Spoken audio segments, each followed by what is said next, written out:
our next guest is um, someone I've never met, but I've been seeing her work mentioned for a long time. And uh, her name is Lisa Dodson. She writes romantic suspense. And, the romance genre for African American writers is really seems like it's experiencing a renaissance. So, Lisa, welcome to Black Authors Matter TV. Oh, we need to unmute. I fall for this every time. Thanks for having me. I appreciate it. You think I would do that? I would get used to unmuting, but not so much. Yeah, it happens often. so, so, tell us a little bit about you and your writing and how you got started with your writing career. Okay, well, I have been around. I think my first book got published as an anthology back in 2004, called Love is Blind. That was an anthology with veteran author Perry Ebony Satin Brown and also Pat Simmons. And so I literally met the two of them at the Romance Slam Jam when it was in Durham, North Carolina. And so I've actually come full circle. At the time, I lived in Aurora, Illinois, outside of Chicago. And now I'm in Raleigh in the Durham area, 21 years later. So I met them. And I was literally ran into Pat as she was coming out of an editor pitch session. And she was like, "Hey, you want to write a book with me?" I'm like, "Yeah." And so that is literally how I got started. I got my start in writing. So each of us went off and created a short story about a blind date that was set up and how the characters have to progress through that. So each of us did a different take on how two characters meet during a blind date. And so I have literally been writing ever since. That's when I first got published. Now, I've been a closet writer years before that. I used to write fan fiction for the popular 80s TV show Remington Steele. So I think I just dated myself. But if anybody knows that show, I used to write short stories based on those two characters. Oh, You okay. are bringing back so many memories just from the jump. I mean, Pat Simmons, Romance Slam Jam, Ebony Satin Brown. I'm like, come Right. on. Now you're in Old steel. school, Okay, old school. Yeah, I haven't seen Perry. Is she still writing? I am not sure. I've seen her every so often on social media. We know Pat Simmons is Yes, because I writing run books into and her. taking names. She's Yeah. award-winning, national best-selling. So she's around. Mhm. And so she is definitely still in the game. I'm sure Perry is as well, but I've kind of lost touch with Perry. But yeah, it's just it was amazing. And that's one thing I kind of is my advice to aspiring authors is to put yourself around the people that you want to be. So if you would like to be a published author, you've got to put yourself around published authors because that's how you learn, that's how you grow. And and these writing conferences all nationwide and international now provide just that, the opportunity for you to kind of get to mix and mingle with fellow aspiring writers, veterans in the field, newbies that have just started publishing works, and industry professionals. And I agree. It's it's really inspiring, and a lot of people when they go to a book conference or a book festival or whatever. I know when people come to the National Black Book Festival, some of them come because and they're thinking about writing a book when they come, and because they're immersed in with all of these authors and publishers and people in the industry for a whole weekend, they really that gives them the extra push to actually do it. And then a lot of times the following year, they'll come back with their own book, or it might be a year or Right, two. They'll right. come back and they'll have their own book done. Yeah, and it's such a it's a writing in and of itself. I don't know an author yet that would not love to just be sitting home with a notepad and a pen or a laptop and just cranking out stories. It's a solid lifestyle, solitary Yeah. lifestyle. Mm, But when you go to these conventions and stuff, number one, you can see that you're not alone. And so right. writing is a very lone type of thing. But when you go out to these events, you see you're not alone. And that, I don't know if anybody else can attest to this, but I'm sure they can. It kind of galvanizes you. It kind of makes you feel like, okay, I can do this. I can make this happen. Especially, when you do the pitch sessions, you sit in on the workshops and you are just learning more and more about your craft, but you're also able to ask questions of other authors and publishers and editors that you would not have the ability to do if you were kind of just home. And post COVID, of course, you're now able to do that on Zoom as well as in person. So I definitely think it's something that if you would like to be a published author, it's one of the things that can fast track you to getting that first book published.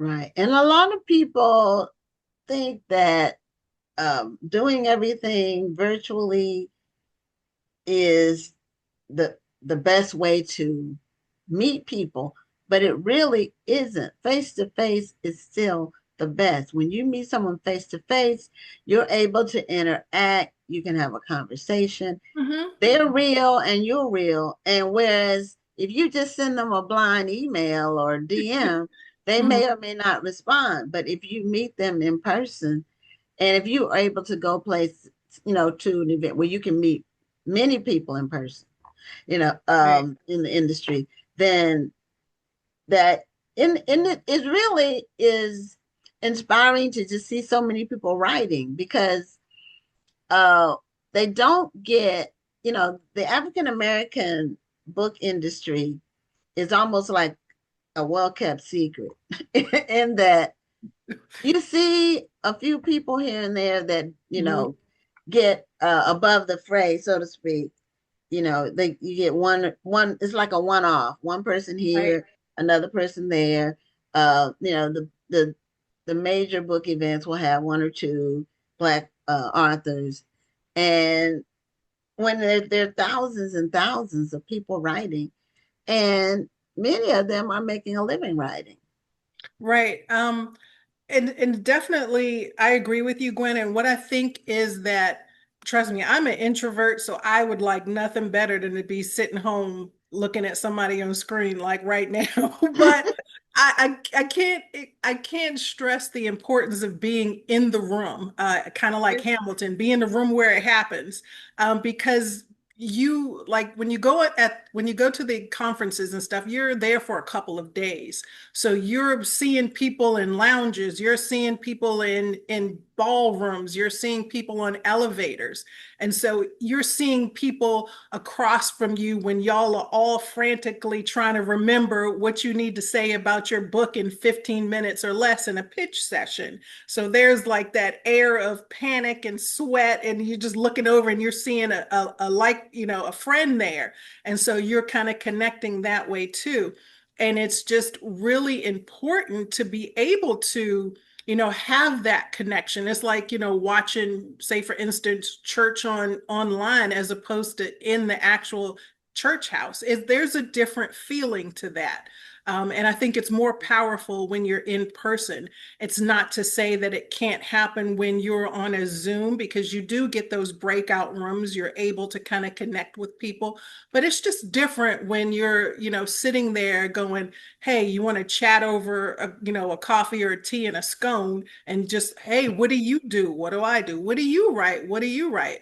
And so Somebody as you're meeting people, right, as you're meeting people throughout the weekend, you could have heard something where somebody said, hey, I'm looking for an author that writes in this genre. And maybe I don't write in that genre, but I remember maybe Gwen writes in that genre. So if I see Gwen, I'm going to go, hey, Gwen, go check out this person. They're looking for authors that are writing in this genre that you write in. And so that's kind of how you know, are able to make those connections in person that you may not be able to make online. I think another part of it also is that when you go to these events, to pour in as much as you're trying to take away. I think sometimes we go to these events and we fangirl and we want to try to attach ourselves to all of the people we think are the most popular. But really what we're doing is we're just trying to take and take and take. And we forget that, maybe that person just wants to learn about you, or maybe they just want to have a conversation. Maybe they just don't feel like talking about writing right now. They just want to laugh and talk about Beyond the Gates or something. So That's but when you true. start to treat people like humans, I think that's really when the relationships actually start. Like, for instance, Gwen and I are going to the National Book Club conference. We Hmm. could easily, every time we see an author, just talk shop, talk shop, talk shop, and never take time to get to know the person. Hmm. And they're just going to look at us as just another person trying to get something from them. Right. But we just talk and have a conversation, get to know each other. They're going to eventually find out about us. We're going to eventually find out more about them. But we'll establish a relationship that will make us memorable. And that's true. And that's just like, you know, everyday, you know, workplace type of situations is not always about what you know. It's a lot about the relationships that you develop with other people. And one of the things that I like about going to these events in person is that you do have that time. I mean, granted, we're all there for a purpose. You've got, you know, workshops you want to get into, you've got pitches you want to do, but you've got dinner, you've got meals, you can kind of break bread and talk to people and get to know people, pick people's brains about different things. What are you watching on TV? Well, I don't know. What are you watching? You know, that type of thing where you can actually develop relationships because at the end of the day, it's the relationships that you're taking back home with you that you can then you know, you can grow into more of a lasting type of relationship, and it's like a perfect opportunity to do just that. Mm, Absolutely. yeah. So tell us about your books, your latest book in particular.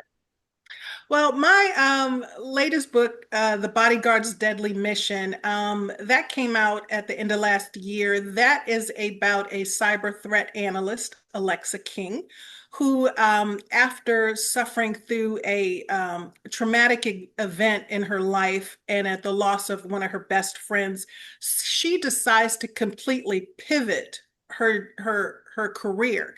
And she then decides that she wants to learn how to be a close protection person, like a bodyguard. And she wants to learn how to protect women because her friend ended up dying and it was potentially at the hands of an abusive boyfriend. And so she kind of immerses herself and she learns how to be a close protection bodyguard. She learns all of the ins and outs of that, how to carry herself, how to defend herself, how to defend other people. And so she learns this from a colleague of her dad's. She goes to his remote location in Colorado and learns the trade, so to speak. And she comes up against uh, her dad's friend's son, Andrew Riker, who really doesn't think she's got what it takes to finish the program. And so he learns quickly that she does have what it takes and she's going to do just that. And so there, you know, danger, there's a little romance, there's some suspense, there's hidden agendas, people after her. And so she just has nonstop danger and romance. That's one of my things where danger meets romance throughout the book. And it's just one of the most exciting books that I've written because I kind of had to learn. I had to train along with my character on, you know, how do you go about holding a gun? How do you go about shooting it? How do you go about doing this? How do you you know, sweep somebody's feet out from under them? How do you do all sorts of things and put myself in the mindset of making sure that what I'm writing about is researched and believable and that it holds the reader's attention from start to finish.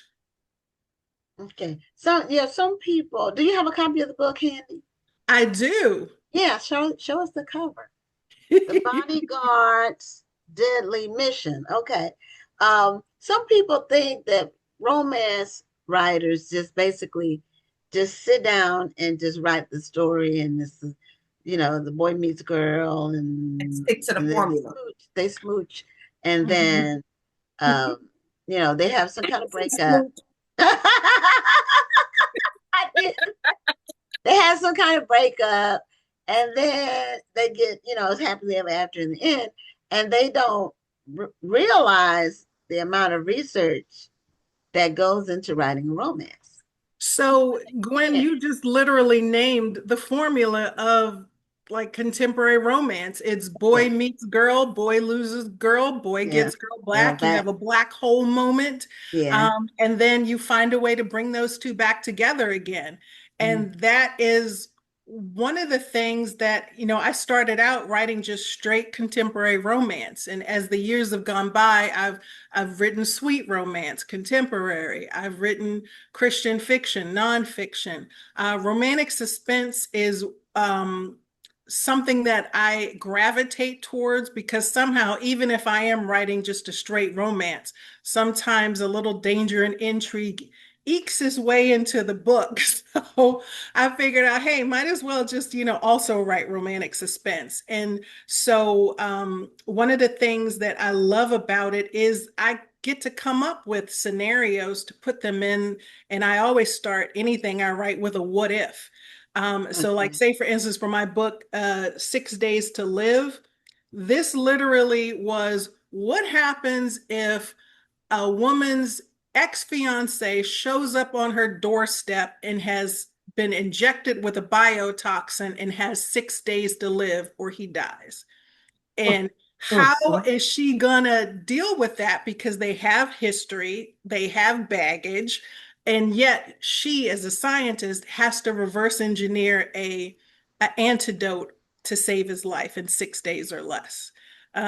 So Oh, okay. I That's just love writing things that A, intrigue me, and B, I'm always going to write something that has a happy ending because that's just how I like my romance. I like my romance with a happy ending, so I'm going to have a happy ending, and I'm going to challenge growth in my hero and heroine. I'm going to have train wrecks of conversations between the two of them because I love dialogue between my characters, and I love finding ways to take you outside of just the normal everyday. I love travel, so travel's always going to be a part of anything that I write. We're going to either be in London one day and Chamonix, France the next, or in North Carolina or Washington, D.C. You never know where we're going to be. But I just do enjoy having the ability and the flexibility to kind of put into the book whatever I want, but also making sure that I am bringing readers along on a journey and they're going to be in it with me from start to finish. And they're not going to toss my book to the side after the first 3 chapters. I really try to make sure that doesn't happen and that I weave what I learned into it without like bombarding them with a million different scenarios out the gate so that they go, oh boy, we can tell she researched because all of it is in the first 3 chapters. So there's a nuance there that I really I do like, and I've always liked about writing. so. How many published books do you have? I am working on I think 19 total. I've written novellas. I've written devotionals. I've written several series in different aspects of romance. So yeah, I'm on my 19th book, starting the 20th. I just put in, I'm waiting to hear back on a couple proposals I put in for 2 new series that I'm working on. But yeah, Okay, and do you write uh self-published, traditional, I or a do. hybrid? Hybrid. So I'm a hybrid author, and for readers that may not know what that means, that's basically just I've been traditionally published with Kensington, with Harlequin, and then I also have self-published. So I'm also an indie author as well. So I've done both. Okay. And so currently those Do two you books that you showed look do like you have Harlequin, I think. Yeah, those two, The 6 Days to Live and The Bodyguard's Daily Mission, are with Harlequin for their romantic suspense line. Oh, okay, go ahead. okay, what I was going to ask is there a specific genre you like to write in for your indie fiction? How does that differ from your traditionally published work? So there's not a specific genre I like to write in. If I'm going to self-publish something, I will write in whichever genre I'm thinking about at the time. So I've written contemporary romance in that genre. I love myself a sweet Christmas romance. So I'm definitely going to do something like that. I've written romantic suspense. I've also written, like I said, devotionals. I've got a devotional journal out right now called In the Spirit. And so it just literally just depends on what story is in my mind at the time and what avenue am I going down. If do I have the ability to get it into the traditional publishing house? If not, Mama's gonna self-publish it. So it's just one of the two. And have you written with any other authors besides Pat Simmons? Like when you all co-authors? I've written in a world called King of the Castle. And that is with several authors that was spearheaded by Nelena Kai. So I wrote a book in that world called King of Hyde Park. And so I've done that. I have written also in the Mary Hart's series, also with Nelena Kai. I wrote a book in that called Journey. And that is a biblical story. It is both Christian and nonfiction at the same time. We each had characters from the Bible, and my story centers on Ruth and Naomi. And so my journey is a journey that is through divorce in my real life, having to just kind of navigate that and how God led me through. And on the other side of that, but that was like specifically the journey that I took. And so I enjoy writing with other authors. I love writing in different worlds and different parameters where we may have a common theme throughout each of our stories, and then it's off to us to kind of go off and develop the story within that series. Okay. Um, Nalena has been on the show as an author slash publisher Mm-hmm. and as an agent. You know, two different times where And she's she's also been featured. it's I was saying she's also featured at the National Black Book Festival. Mm-hmm. yeah, she has been a couple of years ago, I think it was. Not this year, but a couple of years ago she was. So, and she talked about her agency work when she came because she wears many hats. Yes, she does, and she wears them all Yeah, she, phenomenally.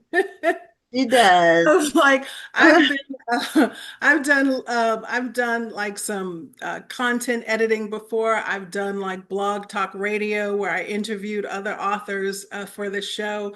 I've worn a lot of hats as well, and it takes a phenomenal amount of wherewithal to be able to do um, different things very, very well. And she definitely does the publishing, she does agenting, and she writes very well. And so that is one of also the fun things about being in the literary world. It's like, where are your talents best suited? And you have the ability to kind of branch out and do different things. And so it's great to see where a lot of authors strike out and they try things that they may not have done before and even write in genres that they may not have considered before, but that ends up, working out well for them. Yeah, some between romance and historical fiction, there are a lot of authors trying crossing genres. Right. The best advice I ever got was from the late Leslie Estelle Banks, L.A. Banks. Mhm. Um, and she basically told me early on that it's like, as an author, it's like, write the story that's in you to write. Don't worry so much about where it's going to fit. Um, there'll always be a home for it. And that's true. When I used to be the co-publicist for RT Book Lovers Convention, there were 15, 20 different genres within romance that we had authors for. And there's like a niche for everybody. Literally, is like whatever you can think of to write, there is a home for it. And so don't, find yourself stressed out about being pigeonholed. And then too, try not to chase the next big thing, because it's like, if it's not in your heart to write, it'll be painfully obvious if you do write it and it's not really what's resonating within you to write. You have to write the stories that are in your spirit, in your heart to write. Yeah, I agree. And also, if you try to do that, then you're not recognizing that a lot of times the thing that takes off, by the time you get into it, Right. it's not hot anymore. On It's to the next one. it's on to the next thing. Right. Because things don't stay hot forever. That's Right. that's just the nature of it. And so it's better. I hear people say, well, I want to write about X because it's hot right now. Well, do you have a story? I mean, do you even have something that you can write about? And you're just trying to chase Right. what you think Like is right popular. now, it's like, Right. because if you don't have it right now and it's hot right now, unless you are very, very fast with writing books, which I am not, girl. I got a daytime job, so I'm kind of slow Yeah. sometimes with writing. But unless you're just like cranking out stories, you may miss that next big thing ride. By the time Mhm. you get it out and ready and edited and published and all of that stuff, or got your book cover and you're ready to publish it, it could be something else that's the next big thing. So it's like, find what you gravitate toward and write in that, or find a niche that may not have a lot of people in it at the moment, and write that. I mean, trust me, I love historical romances all day long. I grew up on historical romances. Is Lisa has yet to write one, because that's a whole heap of research. Yeah, it But is. I so enjoy reading historical romances. I just do. So people are like, "Oh, well, do you just read them or do you write them?" I'm like, I have not written a historical yet. It's not to say I never will. It's just that, yeah, I haven't done that yet. But there's so many authors out there that are doing phenomenal jobs with historical romances. Piper Hughley and, Vanessa Riley and Vanessa Miller, Pat Mm. Simmons. I mean, all day long, I could definitely be, reading that. But for Lisa to write one, no, right. I'm still Well, happy blowing stuff up. So you make a great point, though. Another point about trying to write what you think is hot is it may not be in your heart to write it. So it's not going to come across as authentic. And then it's not going to reach the reader base that you think is going to reach. When I first started writing, erotica was the huge thing. Erotica and street fiction, those were mhm. the genres at that time. They Yep. were. I can't write either one of them.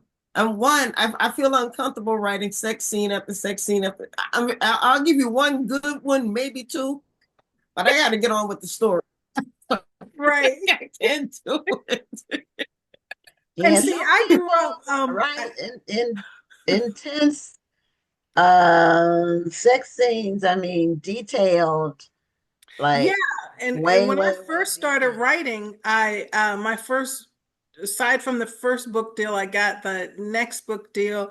Um when I wrote for Kensington and when I wrote for the Harlequin Kamani line. I mean, as far as they were concerned, the hotter the better.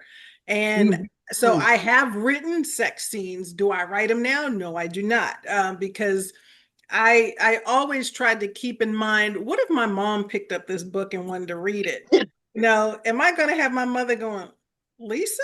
You know, so I tried to make sure that it's like, look, what's the minimum I could get away with? Okay, boom, done. But as I've gone on through the Yeah. years, and like now, for instance, I just write clean romance. That's just what I do, and that's how I've gravitated toward. It's not to take anything from anybody else. And trust me, Right. I've read some pretty steamy stuff, historicals and all of that stuff. Mhm. But now for me, as for me in my house, I write clean romance.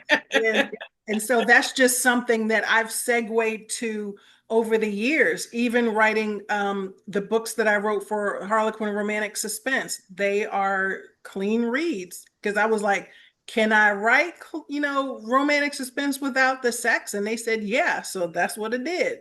And so that's just what I gravitate toward now in my writing career. Well, so what are you working on for your next book in the last minute? Okay, well, for the next book, what I'm writing on is a series. It's going to be a small town series set in North Carolina. Okay. And so that I love me a small town romance too. So that is going to be set in North Carolina, and it's going to be several siblings. So it's going to be a couple of books in that series. And currently, my agent is pitching that right now. And so, yeah, that's what's next for me. Okay. Well, congratulations on your success with your writing, Thank you. and thank you for being a guest on the show for the first time. Well, And thanks so much for having me. I really appreciate it, Rhonda, and And I we really really enjoyed appreciate your you. interview. Thank you so much. so we'll be seeing you, on social media at some event or just somewhere out there in Absolutely. literary land. All Absolutely. right. Take care. Thank you. Good night. Good night.